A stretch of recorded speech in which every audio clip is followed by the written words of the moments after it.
Assalomu alaykum hammaga. Sizlar bilan bugun Medify va Leoris jamoasi. Bugun sizlar bilan glikogen haqida gaplashib o'tamiz. Ya'ni glikogen o'zi nima, qachon hosil bo'ladi, nima uchun hosil bo'ladi va qanday payt parchalanadi. Shu kabi savollarga javob beramiz. Demak, glikogen bu oddiy qilib tushuntirganda glukozalar yig'indisi bu glikogen deb ataladi. Ya'ni glikogenning ma'lum glukozaning ma'lum bir shaklidan glikogenlar hosil bo'ladi. Glikogen bu tuzilish jihatdan polisaxarid hisoblanadi. Ya'ni polisaxarid kichik tuzilishdagi glukoza, ya'ni monosaxaridlarning qo'shilishidan hosil bo'lgan polisaxarid hisoblanadi. Demak, glikogenni hosil qilish jarayoni glikogenez deb ataladi va glikogenni parchalash jarayoni esa glikogenoliz deb ataladi. Demak, glikogen o'z navbatida ikki jarayonga bo'lib ketyapti. Hosil qilish jarayoni glikogenez va parchalanish jarayoni glikogenoliz deb aytib o'tamiz. Qachon glikogen hosil bo'ladi? Ya'ni glikogenez qachon hosil bo'ladi? Ya'ni qachon kechadi desak, well-fed state. Ya'ni well-fed state holatini ko'rgandikki, bundan oldingi mavzularimizda 3 xil ozuqaviy holat, ya'ni 3 xil ozuqaviy nutritional well-fed state bo'ladi. Ya'ni bu birinchi mavzumizda gaplashganda 3 xil ozuqaviy, ya'ni nutritional status farqlari.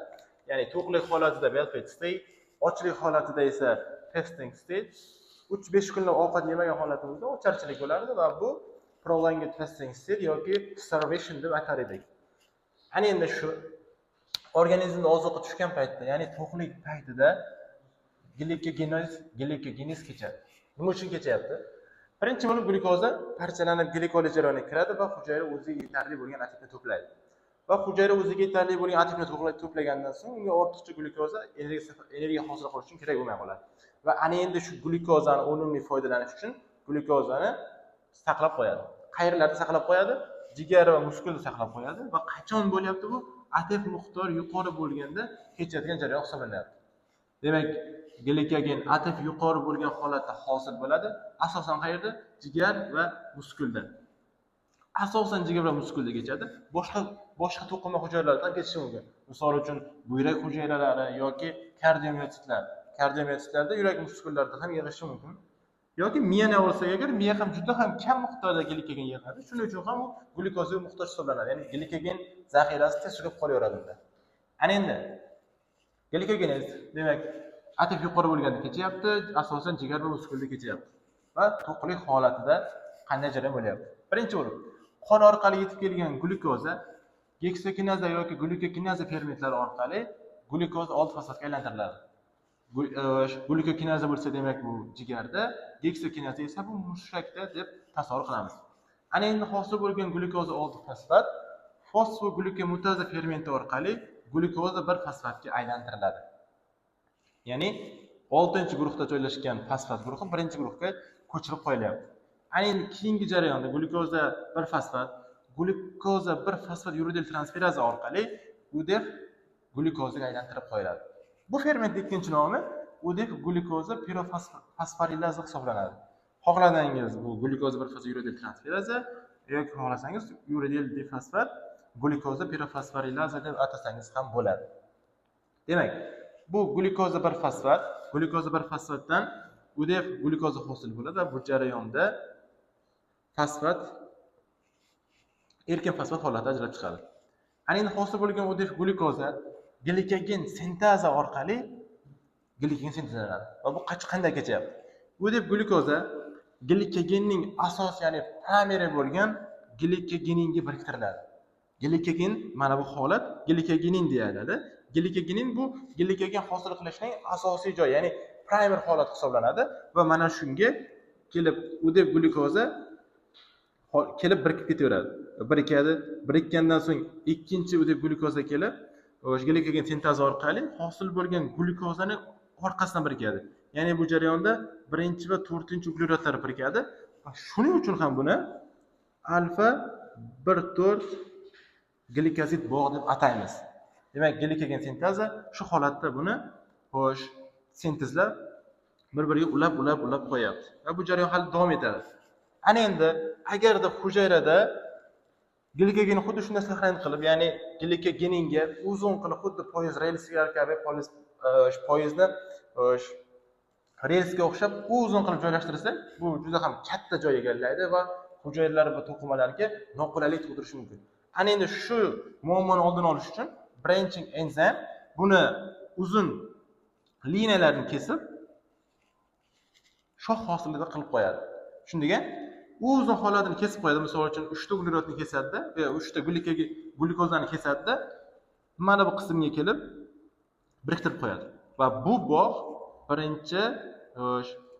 birinchi va 6-bog'lar orasida bo'lganligi uchun alfa 1,6 glikozid bog'i deb ataladi. Shundiga, demak, hosil bo'lgan mana bu qism qanday nomlanadi? Yashil bilan yozib qo'yamiz. Tarmoqlangan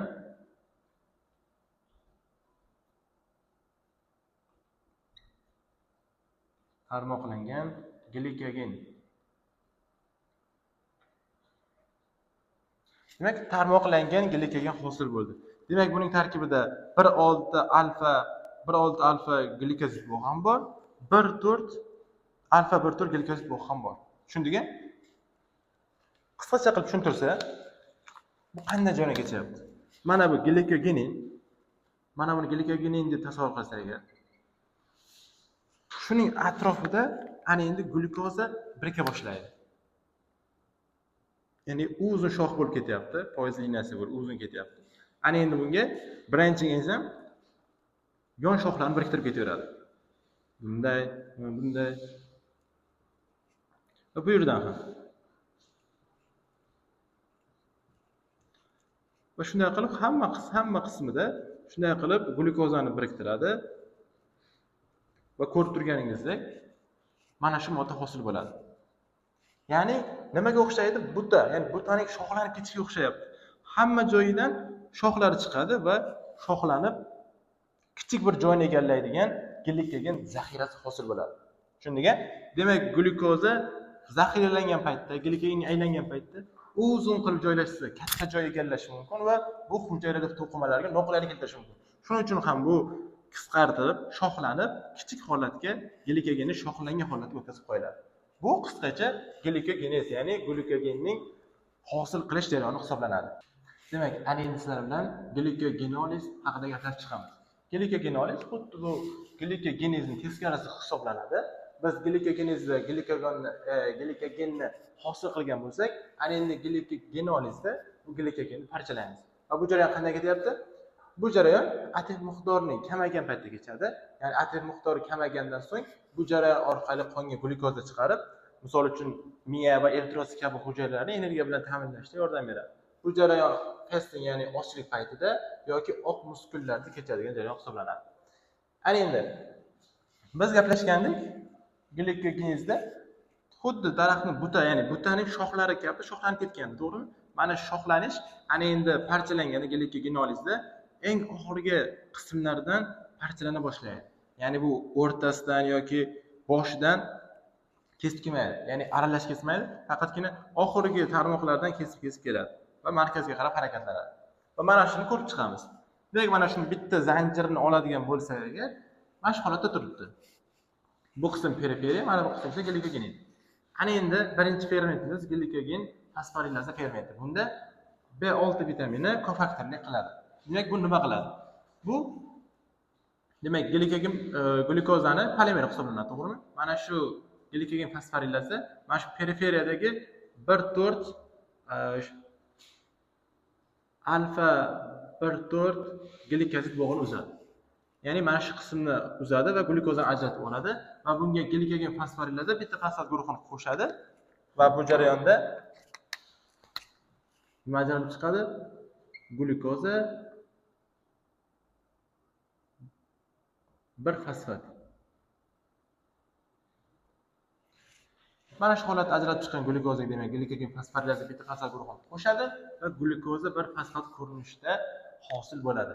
Ana endi bu glikogen fosforilaza glyukozani qayergacha uzib keladi? Ya'ni polimerning qaysi qismigacha uzib keladi degan savol bo'ladi. Bu uzib kelishi mana bu tarmoqlangan glyukozaga 4 ta glyukoza, ya'ni glyukoza molekulasi qolguncha kesadi. Ya'ni bu nima demoqchimiz? Mana bu birinchi, 2, 3, 4. Mana shu yergacha uzib kela oladi.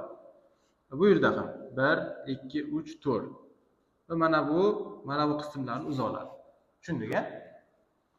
Uza oladi va shularga ham fosfat guruhini biriktiradi va glyukoza bir fosfat ko'rinishda chiqib ketadi. Lekin endi glikogen fosforilaza mana shu 4 ta urilib qolgan qismga kuchi yetmaydi. Demak, bu qism mana bu holatda qolyapti. Ya'ni 4 ta holati bo'lib qolyapti. Ana endi mana shu qismni debranching enzim kesadi. Debranching enzim ikki xil bo'ladi. Debranching enzim nima qiladi? Bu yerda gaplashgandek, to'g'rimi? Branching enzim nima qilganda, uzun tarmoqni shunday kesib, tarmoqlangan holatga keltirib qolgan. Ana endi bu debranching enzim teskarisi bo'ladi. Shu branch, ya'ni tarmoqlarni shunday kesib, uzun tarmoqqa biriktirib qo'yish yoki ajratib tashlash vazifasini bajaradi.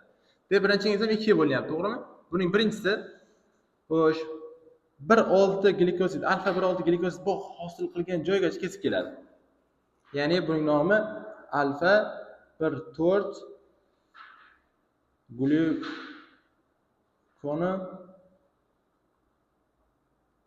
transferaza. Alfa 1,4 glukoni transferaza hisoblanadi. Bu ikkinchi nomi. Demak, bu mana shu qismdan glyukozani kesib oladi. Va kesib olish natijasida 3 talik trisaxarid hosil bo'ladi va shu trisaxarid uzun molekulaga qo'shib qo'yiladi va mana bu holat kelib qoladi. Tushundingmi? Oxirida bitta glyukoza guruh qo'shib turibdi hali ham. Demak, buni debranching enzimni birinchisi uza olmadi. Ana endi ikkinchisi, debranching enzimning ikkinchisi nima deb ataladi? Bu 1,6 glikozidaza. Demak, alfa 1,6 glikozidaza deb ataladi ferment nomi. Nomidan ko'rib turibdi, 1,6 bog'ni uzadi. Demak, mana shu qismdan uzadi va buni alohida glyukoza ko'rinishida chiqarib yuboradi. Demak, mana bu chiqib ketgan guruh glyukoza. Bunga hech qanday fosfat guruhi biriktirilmaydi. Demak, mana shu jarayonda erkin glyukoza ajralib chiqyapti. Ana endi bu yerda qolgan uzun molekula, ya'ni glikogenning uzun molekulalari ana endi boshqatdan glikogen fosforilaza orqali birin-ketin kesib kelinadi.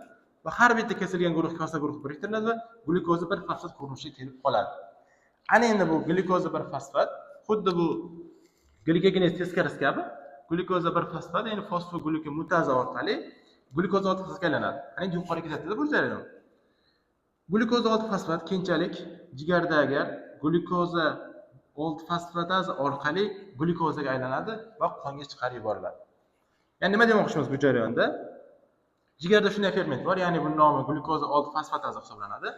U ferment glyukoza 6 fosfatni erkin glyukoza ko'rinishiga hosil qiladi va buni qonga chiqarib boshqa to'lqinli organlarga to'planib yetkazib beradi. U bo'lishi mumkin eritrotsit yoki miya hujayralari. Chunki u hujayralar o'sha glikogen saqlolmaydi va saqlolmaganligi uchun glyukozaga muhtoj hisoblanadi. Va shuning uchun buni chiqarib beradi. Lekin biz yuqorida gaplashgandik, to'g'rimi? Jigarda, lekin muskulda ham glikogen hosil bo'ladi degandik. Ana endi muskulda hosil bo'lgan glyukoza 6 fosfat bu glikoliz jarayoniga kirib keladi. Demak, bu jarayonda glyukoza 6 fosfatoza faqatgina jigarda bor, muskulda yo'q. Bundan ko'rinib turibdiki, jigar boshqa hujayralarga ham glyukoza bilan ta'minlay oladi, lekin muskul boshqa hujayralarning ochlik paytida glyukoza bilan ta'minlay olmaydi. Buning sababi glyukoza 6 fosfataza fermentining yo'qligi hisoblanadi. Demak, endi sizlar bilan glikogenning regulyatsiyasi haqida to'xtalib o'tamiz. Glikogenning regulyatsiyasi bu ham boshqa bir jarayonlar kabi regulyatsiya qilinadi. Ya'ni qanday? Glikogendan glyukozaga o'tish yoki glyukozani glikogenga aylantirish jarayonlari regulyatsiya qilinadi. Hamma reaksiyasi ham regulyatsiya qilinavermaydi, faqatgina ma'lum bir fermentlar regulyatsiya qilinadi. Ular glikogen sintazi va glikogenni parchalashdagi glikogen fosforilaza fermentlari hisoblanadi. Bu ikkita ferment, bu ikkita jarayondagi rate limiting enzim hisoblanadi. Ya'ni tezlikni cheklovchi fermentlar bo'lib, biz bularni boshqara olamiz. Qanday boshqaramiz? Birinchi jarayonda glyukozani glikogenga aylantiradigan paytimizda glikogen sintezda ishtirok etadi, to'g'rimi? Bu jarayonda insulin va glyukoza 6 fosfat kabi moddalar bu jarayonlarni aktivlaydi. Qanday? Insulin qanday aktivlayapti? Qonda glyukozning miqdori oshgan paytda albatta pankreatik beta hujayralardan insulin ajralib chiqarishga stimul boradi va insulinning miqdori ortadi. Va ana shu insulin miqdorining ortishi glikogen sintezini aktivlaydi va glyukozadan glikogen sintezlanishini oshiradi. Qayerda? Jigarda. Jigarda va muskulda. Ayni ikkinchisi, glyukoza 6 fosfat. Glyukoza 6 fosfat qayerda bo'lardi? Glyukoza hujayraga kirgandan so'ng glikokinaza yoki geksikinaza orqali fosforilab glyukoza 6 fosfatga aylantiriladi. Ana endi shu glyukoza 6 fosfat miqdorining ortishi glyukozadan glikogen miqdorini glikogen hosil qilishda aktivator, ya'ni stimulash vazifasini bajaradi. Ana endi ikkita gormon adrenalin va glyukogen. Bu ikkita gormon esa glyukozadan glikogen hosil qilishda manfiy, ya'ni ingibitor hisoblanadi. Nima uchun? Adrenalin bu stress gormoni, glyukogen esa insulinga teskari bo'lgan gormon hisoblanadi. Ya'ni qanday? Insulin bu jarayonlarni aktivlasa, glyukogen ingibillaydi. Yoki boshqa bir jarayonda bu jarayonda esa agar insulin bu jarayonni ingibilasa, glyukogen aktivlaydi. Umumiy memorik qilib yodlab qolishda insulin bir jarayonni aktivlasa, glyukogen ingibillaydi deb tushuna olsak bo'ladi. Demak, adrenalin miqdori ortgan paytda qonda, ya'ni adrenalin miqdori ortdi degani yo'q, qonda qandaydir stress jarayoni ketyapti yoki ochlik jarayoni bo'lyapti deganda gap. Ana endi shu ikkita gormonlarning stimullanishi sonining ortishi, miqdorining ortishi glyukozadan glikogen sintezlashda ingibitor qiladi va bu jarayonni to'xtatib qo'yadi. Ana endi ikkinchisi, glikogenni parchalash jarayonida glikogen fosforilaza, bu rate limiting enzyme. Demak, bu jarayonni kalsiy, ammoniak, glyukogen va adrenalin aktivlar ekan. Glyukogen va adrenalin aktivlar ekan. Ana endi glyukogen bilan adrenalinda shu joyda bitta farq bor. Asosan glyukogen jigardagi bu jarayon, ya'ni glikogendan glyukoza hosil bo'lish qayerda kechardi? Jigarda. Jigar va muskulda kechardi. To'g'rimi? Glyukogen aynan mana shu jigardagi glikogendan glyukoza hosil qilish jarayoniga ta'sir qiladi. Nima uchun? Chunki glyukogen retseptorlari aynan mana shu jigarda joylashgan bo'ladi. Shu uchun ham faqatgina jigarga ta'sir qiladi. Adrenalin esa asosan muskulga ta'sir qiladi, jigarga esa kamroq. Jigarga ham ta'sir qilishi mumkinligi. Kalsiy ham ko'proq holatlarda muskulga ta'sir qiladi, chunki kalsiy muskulda ko'p bo'ladi. Keyingisi insulin. Insulin esa bu jarayonni ingibillaydi. Nima uchun? Insulin miqdorining ortdi degani qonda glyukozaning miqdori ko'p degani. Qonda glyukozaning miqdori ko'p bo'lishi bu qonda glyukozani kamaytirib, uni zaxira holatiga olib qo'yishimiz kerak. Ya'ni glyukozani teskari jarayon glikogenga aylantirishimiz kerak degani. Mana endi sizlar bilan glikogen storage disease, o'zbek tilida glikogen saqlash kasalliklari haqida gaplashib o'tamiz. Bu kasalliklarga qaysilar bo'ladi? Birinchisi Bongelik kasalligi, Pompe kasalligi, Kori kasalligi, Anderson kasalligi, Mac-Ardle kasalligi va oxirgisi Peres kasalligi.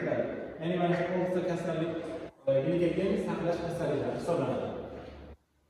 Bu kasalliklarni yodlab qolishimiz uchun bizda memorik keltirilgan. We have a psychotic child admitted to mental hospital. O'zbek tilida juda ham psychotic, ya'ni psixik bola ruhiy kasalliklar shifoxonasiga admissiz qilinadi, ya'ni yotqizildi degan ma'noda keladi. Va mana shunda har bitta so'zning bosh harfida, har bitta matndagi so'zning bosh harfida bitta kasallikka to'g'ri keladi. Misol uchun B harfi Bongelik kasalligi, ikkinchisi psychoticdagi B harfi, to'g'rimi? Bundan Pompe kasalligi to'g'ri keladi. Uchinchisi child. Child'dagi C harfi Kori kasalligi to'g'ri keladi. Keyingisi admitted'dagi A, to'g'rimi? Bu Anderson kasalligi to'g'ri keladi. Mental esa Mac-Ardle kasalligi to'g'ri keladi. Va oxirgisi hospitaldagi H, bu Peres kasalligida H ga to'g'ri keladi.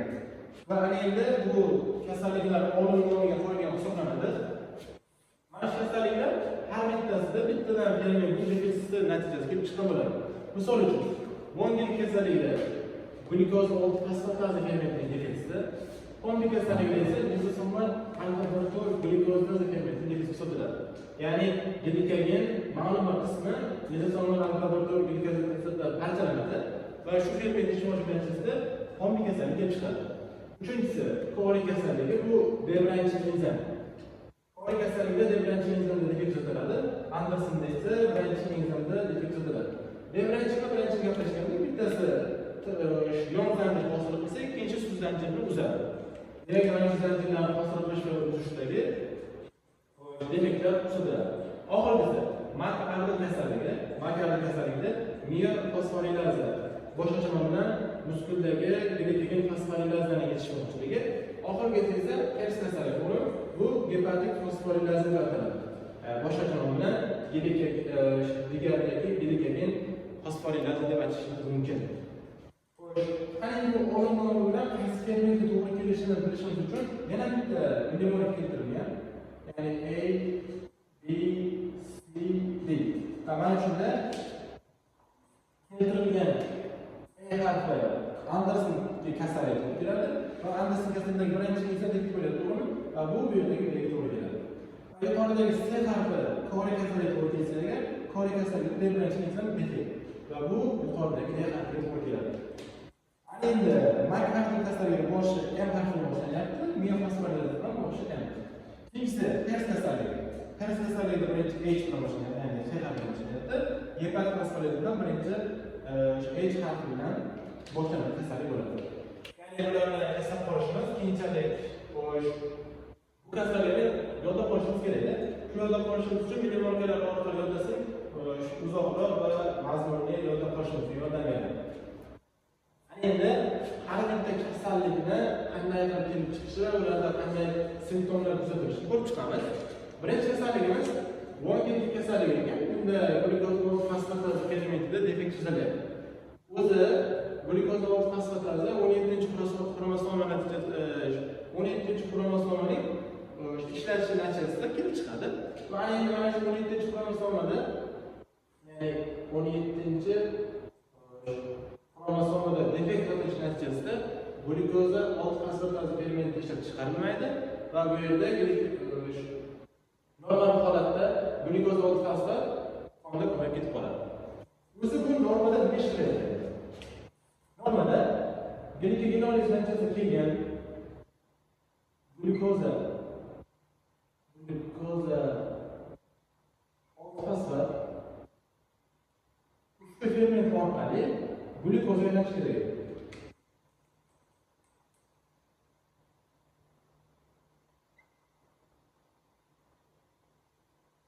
Glukoza aylanish kerak. Ya'ni qaysi nomning natijasida mana shu yuqorida yetkazilgan glukoza 6-fosfataz natijasida shu ferment buni aktivlab berib, glukozaga o'tkazish kerak edi va glukoza qonda chiqarilib, glukozaga muhtoj hujayralar to'planishi kerak edi. Misol uchun miya yoki cho'ziladi. Ana endi mana shu jarayonning defekt bloklanishi natijasida glukoza 6-fosfatning miqdori qonda oshib ketadi. Oshib ketish natijasida ana endi bu o'zining miqdorini kamaytirish uchun boshqa yo'llarga kirib keta boshlaydi. Endi qanday yo'llarga kiradi? Uchta asosiy yo'lni ko'rib chiqamiz. Birinchisi glukoza 6-fosfat glikoliz nomini ko'rgandik. Glukoza 6-fosfat metabolizm uchrashi natijasida, ya'ni glikolizni oxir oqibat pirovat hisoblanadi. Glukoza 6-fosfatdan. Ana endi mana shu pirovatdan nima hosil bo'ladi desak, glukoza pirovatdan laktaza dehidrogenaz fermenti orqali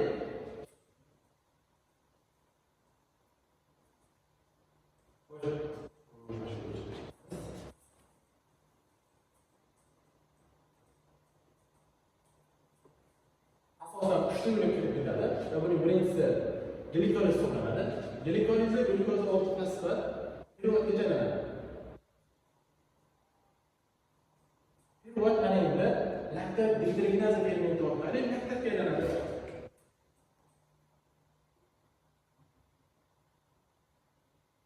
Laktat hosil bo'ladi. Ana endi qonda laktatning ko'payib ketishi natijasida qonda laktik atsiz kelib chiqadi.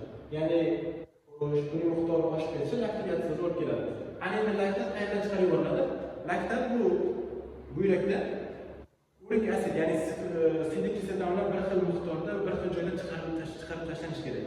Ana endi bu laktatning miqdori oshib ketishi sidik kislotaning miqdori oshib chiqarilishini kamaytirishga va qondagi miqdorini oshib ketishga olib keladi. Va shunda ham laktik aksiz kuzatiladi. Hamda sidik kislotaning miqdorini oshishga keltirib chiqaradi. Demak, laktat laktik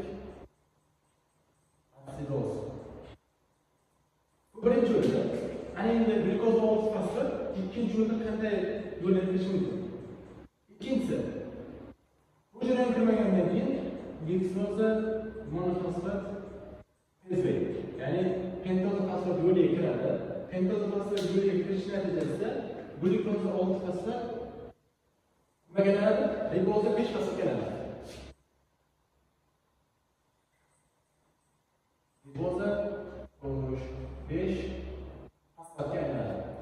Endi bu riboza 5 fosfat o'zining metabolizmi natijasida urik kisliga aylanadi.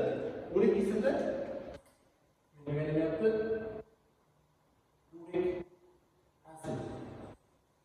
Urik asidga aylanadi, sidik kislga aylanadi va sidik kislida endi qonda ko'payib ketadi. Qonda ko'payib ketish natijasida bu boshqa to'qimalar, ya'ni bo'g'imlarga yig'iladi. Bo'g'imlarga yig'ilish natijasida endi bunda padagra kasallik kelib chiqadi. Chunki qonda u asid birinchi bo'lib sidik kisla bo'lib ketyapti, urikemiya bo'lyapti va shuning natijasida qonda gaz, ya'ni padagra kelib chiqaryapti. Aynan mana shu eksozomalar asal yo'lga kirish natijasida. Keyingi uchinchi yo'limiz nima? Uchinchi yo'limiz bu lipoliz yo'lga kirish mumkin.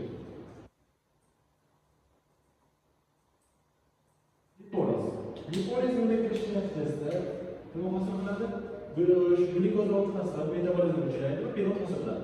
Pirotdan so'ng mitokondriyaga asil boyayadi va ana shu asil boyaygandan so'ng bu yoki ketonlar hosil qilish uchun yoki lipoliz sarflanadi. Lekin mana shu jarayonda aytgandek, asil bo'lib hosil bo'ladi, kreditlikka kirish mumkin edi.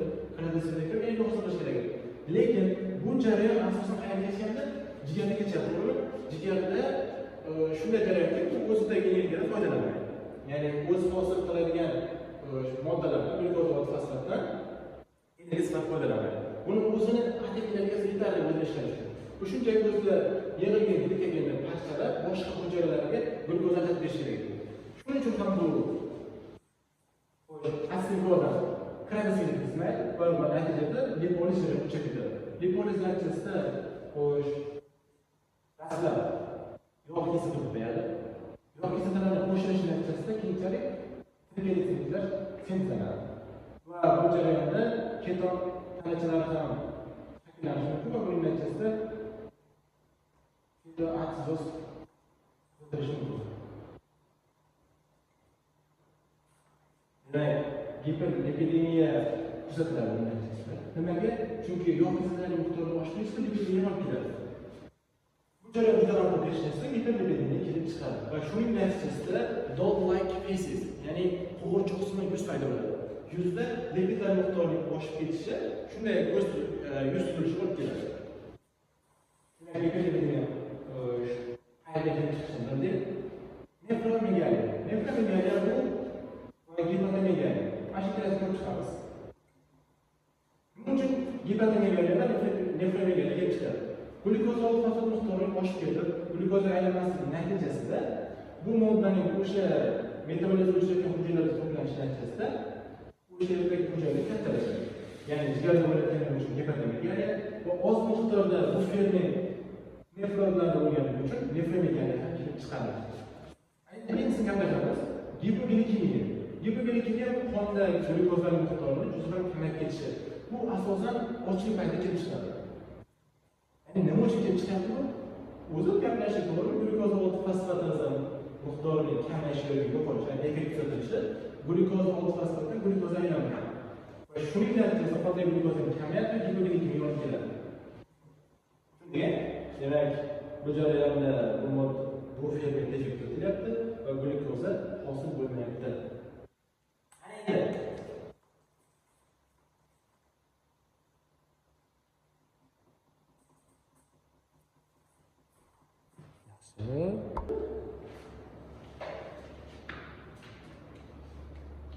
Endi bu o'ngillik kasalligi qanday qilib diagnostika qilinadigan savollar. Qanday qilib diagnostika qilishda 17-xromosomni tekshirib ko'riladi. Agar 17-xromosomda mutatsiya uchragan bo'lsa, rostdan ham bu o'ngillik kasalligi ekanligi aniqlanadi. Endi bu simptomlarga kelib chiqish bo'ldi, to'g'rimi? Endi bu kasallik qanday qilib davolanadi? Qanday qilib bu kasallikni yengib bu kasallikni butunlay davolab bo'lmaydi. Chunki yuqorida aytdik, bu genetik kasallik. O'zi glukoz 6 fosfatlarni yetishmaydi. Va shuning uchun ham simptomlarga emas, simptomatik davo qilamiz.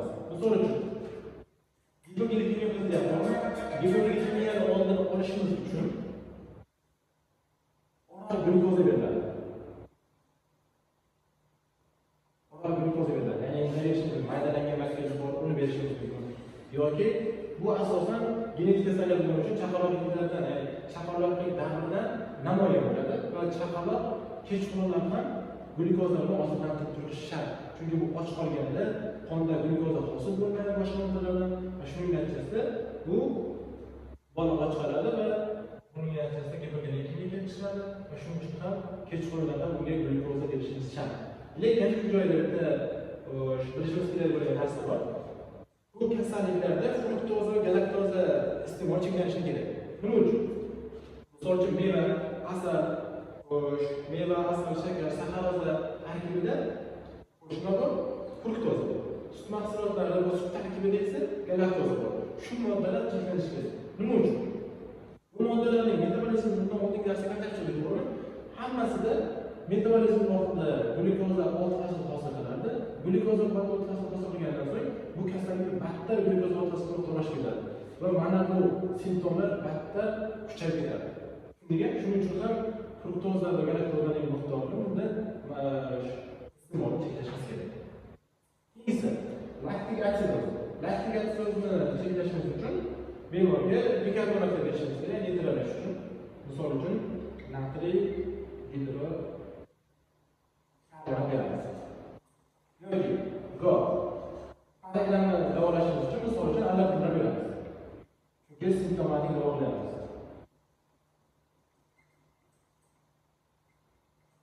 Allapinlar beramiz. Oxirgisi giperlipidemiya. Giperlipidemiyani oldini olishimiz uchun gipolipidemik dorilar berishimiz kerak. Misol uchun statinlar bor, fibratlar bor. Statin va fibratlar. Bu kasallik asosan shunday davolanadi. Storage disease type hisoblanadi. Bunda lizosomal alfa-1 glykozidase fermentida defekt kuzatiladi. Bu o'zi normada GAA-geni ishlab chiqaradi fermentda va mana shu ferment, mana shu genda defekt bo'lishi natijasida bu ferment ishlab chiqarilmaydi va ommaviy kasallik kelib chiqadi. Endi o'zi normada glikogen sitoplazmada parchalanishi kerak va sitoplazmada yig'iladi. Lekin bu holatda lizosomada glikogen kiradi va kirish natijasida lizosomal alfa-1 glikozni parchalanishi kerak. Lekin ommaviy kasallikda bu ferment defekt bo'ladi va shu lizosomaga ichiga kirgan glikogen parchalanib qoladi, to'plab ketadi. Va shuning natijasida quyidagi belgilar chiqishi. Birinchisi, muskul yig'ilishi natijasida muskul demish, ya'ni muskulning zararlanishiga chiqadi. Muskul muti zararlanadi, lizosomal alfa-1 glikogen chiqishi natijasida glikogen muskulda o'sha qismda ko'payib ketadi va gipotoniya. Muskul toning pasayib ketishi natijasida gipotoniya kelib chiqadi. Muskul nima deydi? Kuchli, quvvatli bo'lmaydi holatda. Keyingi kardiomegalia. Kardiomegalia demak yurak mushaklarining kattalashish ketishi natijasida nima kelib chiqyapti? Lizosomal alfa-1 glikogen chiqyapti va shu joyda kardiomegalia bo'lyapti, kardiomegalia yurak mushaklarining kattalashib ketyapti. Gipotoniya esa bu jigardagi ko'payib ketish natijasida kelib chiqayotgan belgi hisoblanadi. Keyingisi large tongue. Bu large tongue degani katta til degan ma'noda aytamiz. Katta til uchun bu mana shu moddalar ko'payilishi tilga ham ta'sir qilyapti va tilning hajmini kattalab ketishiga olib kelyapti. Endi bu kasallikni qanday qilib diagnoz qilamiz desak, birinchi o'rin buni avtosomal retsis kasalligi deb to'g'rimi? GAA-ga tekshiriladi. Agar mana shu genda defekt bo'layotgan bo'lsa, ommaviy kasallik bo'lishimiz mumkin. Yoki yana bitta tekshirish usulimiz bor. Muskul zararlanadi, to'g'rimi? Muskul zararlanish natijasida muskul parchalanadi va kreatin sinaza, ya'ni CK deyiladi. Kreatin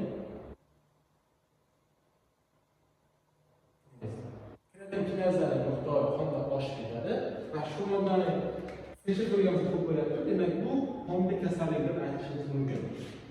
Endi buni davolashda o'rinbosar terapiya qilamiz. Ya'ni mana shu lizosomal alfa-1 glikozidase o'rnini qoplaydigan modda beramiz. Bu nomi alfa-glikozidase alfa hisoblanadi. Bu modda nima qiladi? Aynan mana shu hujayralarga mushak, yurak, jigar yoki tilga borib, glikozni albatta bir tur glikozlar uni qoplaydi va shu moddani, ya'ni glikogenning parchalanishi olib keladi.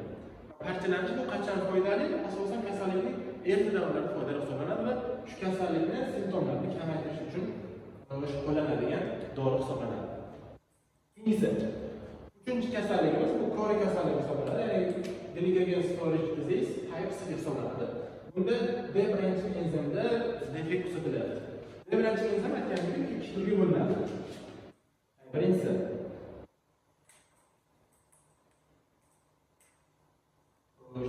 alfa 1 4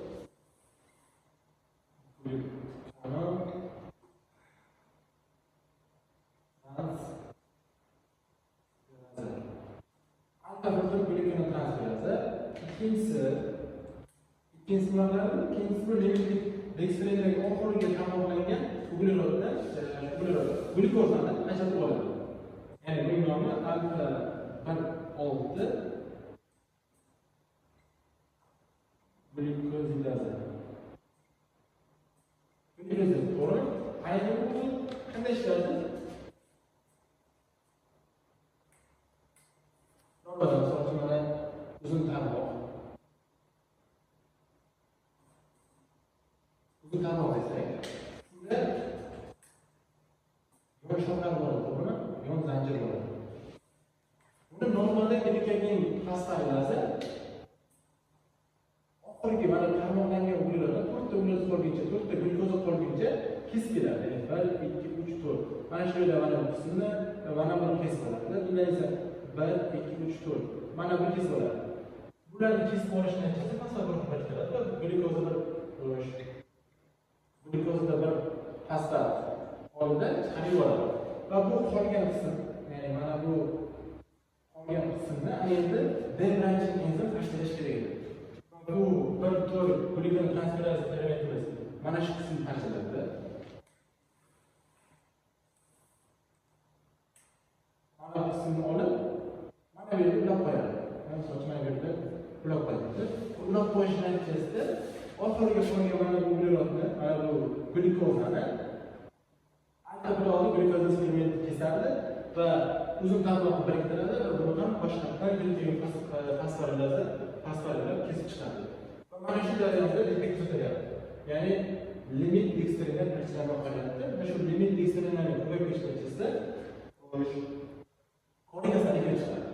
Demak, belgisi ham ko'rinib turibdi, limit dextrin like structures ko'payib ketadi. Mana shu qolib ketgan fosforilaza qismlar o'zib ketdi, to'g'rimi? Va mana shu qism qolgan, tamomlangan glukozaga to'rtta glukoza boriladi. Mana shu holat limit dextrin ataladi. Va mana shu narsa ko'payib ketish natijasida kardiomiyopatiya va gepatomegaliya kuzatish mumkin. Nima uchun? Chunki bu moddalar juda ham katta joyga egalladi, shuning uchun ham jigar kattashadi va yurakda energiyaga muhtoj bo'lishida kardiomiyopatiyalar kelib chiqadi. Aynan bu kasallikni qanday qilib diagnostika qilish kerak? Bunda ham kreatin kinasi tekshiriladi. Kreatin kinasi tekshirilgan natijasida bu fermentni, ya'ni bu ferment ko'payib ketgan bo'lsa agar, demak, yo kori kasalligi yo kompleks kasallik bo'ladi. Asosan diagnostikasi shu bo'lishi mumkin yoki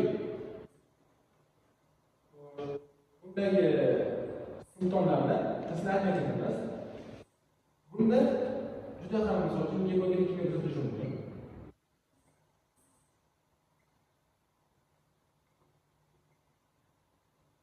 Gemoglobin kimyo kuzatish mumkin, lekin gemoglobin kimyo bunchalik kuchli bo'lmaydi, kam miqdorda bo'ladi.